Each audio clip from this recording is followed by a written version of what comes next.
वसई विरार परिसरात रेशनिंगचा खुलेआम काळा बाजार होतो हे काही नवीन नाही। वसईच्या तहसीलदारांनी वसईतली 3 राशन दुकानं आहेत ती आज सील केलेली आहे। दिवाणवान परिसरात जो एक दुकान आहे हे जगदंबा दुकान आणि या दुकानामध्ये हेराफेरी होत असल्याचा आरोप जो आहे या आमच्यावर होत होता। तक्रारदाराने जी माहिती दिली त्यानुसार ही जी गाडी आहे ही FCI मधून बोरेवलीतून निघाली आणि या गाडीमध्ये 6 रेशनिंगच्या दुकानांना माल डिस्ट्रीब्यूट करण्याची जिम्मेदारी होती आणि कोणाला किती माल द्यायचा हे देखील याचं बिल देखील बनवलं होतं। परंतु प्रत्यक्षात त्या दुकानावर माल कमी उतरला आणि हे जे दुकान आहे जगदंबा ह्या दुकानाचं जे नाव आहे की यांच्या बिल्टीमध्ये नव्हतं आणि असं असताना देखील या दुकानामध्ये माल उतरलेला आहे। जेव्हा याची माहिती वसई तहसीलदारांच्या पुरवठा विभागाला मिळाली त्यावेळी त्यांनी ही 3 दुकानं पूर्णपणे सील केलेली आहेत। तर तक्रारदाराचं म्हणणं आहे की ज्या 6 दुकानांमध्ये हा माल उतरला आहे 6च्या 6 दुकानं जी आहेत की सील झाली पाहिजे, परंतु तहसीलदार कार्यालयाच्या कर्मचाऱ्यांनी फक्त ही 3 दुकानं सील केलेली आहे। यामध्ये 60 फीट रोडवरील श्रमिक महिला बचत गटाचं देखील दुकान सील केलेलं आहे। तर तिकडे जगदंबा महिला बचत गटाचं दुकान सील केलेलं आहे आणि आदिशक्ती जे सेंट फ्रान्सिस स्कूलच्या बाजूला आहे त्याचं देखील दुकान सील करण्यात आलेलं आहे। वास्तविक पाहता नेमका हेराफेरी काय झाली हे तहसीलदार कार्यालयाकडून कळलेलं नाही, परंतु ह्या दुकानामध्ये जर बिल्टीमध्ये नाव नव्हतं तर मग ह्या दुकानामध्ये नेमका माल कोणी उतरवला, कोणाच्या सांगण्यावरून उतरवला, जर माल उतरवला तर हा माल कुठे जाणार होता याच्या देखील अजून काही प्रश्नांची उत्तरं मिळालेली नाही। आता उद्यावर वसईचे तहसीलदार नेमकी काय कारवाई करतात ते देखील पाहावं लागणार आहे। वसई विरार परिसरात अशा मोठ्या प्रमाणावर जे आहे की रेशनचा काळा बाजार होतो। ही सर्व रेशनची दुकानं ही महिला बचत गटांच्या नावावर आहेत, परंतु ही केवळ महिलांच्या नावावर आहेत, परंतु याच्या मागचा बोलविता धनिक कोण हा देखील सवाल उपस्थित झालेला आहे। कारण यातली निम्म्याहून अधिक दुकानं हे कोणीतरी एक व्यक्ती चालवत असतो आणि त्याच्या मागूनच हा काळा व्यवहार होत असतो। त्यामुळे आता ह्या गुन्ह्यांचा हिशोब कसा लागणार, तसेच या गाडीमध्ये अजून देखील माल आहे। जर ह्या गाडीमध्ये 440 गोण्या माल गव्हाचा होता, मग आणखीन हा माल कुठे जाणार होता। वेळीच तक्रारदारांनी ही गाडी पकडल्यामुळे हे सर्व रेशनिंगचा काळा बाजार हा उघडकीस आलेला आहे। खुलेआम काळा बाजार चालत असतो। तक्रारदाराचं नेमकं म्हणणं आहे की आपण ऐकूया।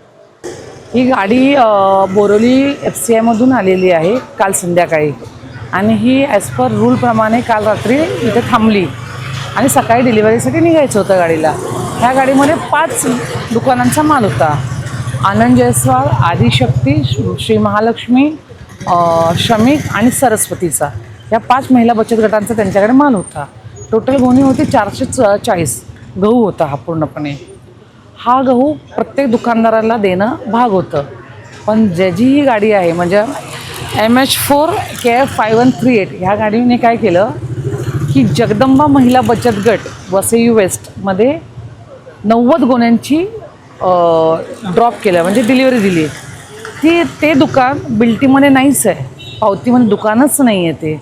मग आम्हाला ही माहिती होती की असा गोंधळ होणार आहे, म्हणून आम्ही पूर्वी येऊन इथे उभे राहिलो, पाहिलं की माहिती बरोबर आहे, अगदी योग्य आहे। आणि त्या अनुषंगाने मी काय केलं की कंट्रोलर चर्चगेट यांना इन्फॉर्म केलं, ते आले, पण माहीत नाही त्यांचं काय झालं काय नाही झालं, मला अजिबात कम्युनिकेशन माहिती नाही। त्यांनी पंचनामा लिहायला सुरुवात केला होता, सगळं काही स्टेटमेंट चालू केलं होतं, मध्येच ते निघून गेले। कशासाठी गेले काय कारण आहे हे मला माहीत नाही। त्यानंतर इकडचे जे SI आहेत DSOचे वसई ब्रांच वसईचे ते आले सोनार साहेब आणि त्यांनी आता 3 दुकानं सील केलेली आहेत 6 पैकी, ज्या की 6 दुकानं सील झाली पण सगळ्यांचंच माल कटिंग झालेला आहे। 440 म्हणजे आता ह्या गाडीमध्ये टोटल माल गेलेला आहे 90, 100 आणि 91। मग आतमध्ये गोणी असायला पाहिजे 180 कटिंगमध्ये आणि लिगलमध्ये गोणी असायला पाहिजे 237। ह्याच्यामध्ये 237 गोणी नसून 180 गोणी आहेत, गहाळ झालेली आहे त्यामध्ये। आता माझा एवढाच प्रश्न आहे की 90 गोण्यांचा गहाळाचा प्रश्न सोडवणार कोण, राहुल रोडवेज की ज्यांनी स्टॅम्प लावून दिला FCI वाले ते सोडवणार?